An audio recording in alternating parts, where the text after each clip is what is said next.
And a busy breaking news night tonight. Hi there, everyone. I'm Lenny Slagan. I'm Byron Day. We've got a lot to share with you tonight. That's right. The night team covering the big stories this hour, all new over the next 60 minutes. We are spread out across the Gulf Coast for you. Someone committed a cowardly act that caused the death of someone that may not have been directly involved in somebody else's criminal behavior. You call it what it is. You call them cowards. An elderly couple killed in a gruesome double homicide. Their home in Happy Hill exploding into flames after neighbors report a series of gunshots. Well, now investigators are looking into the possibility of a murder plot linked to their rapper grandson, Honeycomb Brazy, and a possible dispute with rivals.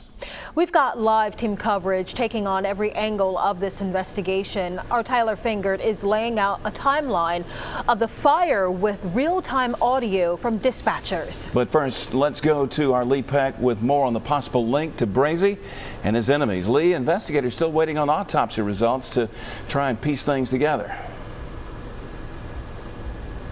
Yes, they are, Byron. Mobile police tell me they expect to have those autopsy results by Monday and hopefully a definitive cause of death.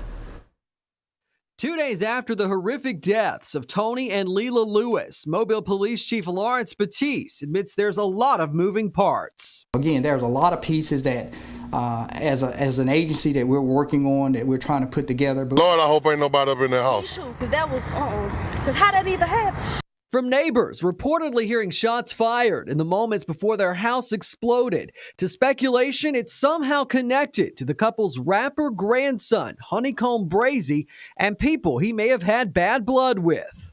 We're following up on all of the social media stuff, the different people that have maybe claimed that something happened and they had a role in it. We're following up with all of that stuff. Brazy, whose real name is Nashawn Jones, has taken to social media in the last 2 days, implying his grandparents are innocent bystanders who got caught up in his troubles. His music videos oftentimes depicting violence, while Public Safety Director James Barber tells Fox 10 News they're looking into a possible connection. Chief Batiste would not speculate, but did say this. I've always said this, is that sometimes people will commit cowardly acts. And if someone committed a cowardly act, in this case, that causes the death of someone that may not have been directly involved in somebody else's criminal behavior, you call it what it is. You call them cowards. Meanwhile, back outside the home, community support continues to grow. He was just like my father. Mr. Lewis's nephew continuing his tradition of cooking for the neighborhood on Fridays. Do you see how folks still coming up here putting up stuff? Yeah. Do you see how folks still coming riding down the street? They know they didn't do nothing. Yeah. They know they didn't do nothing.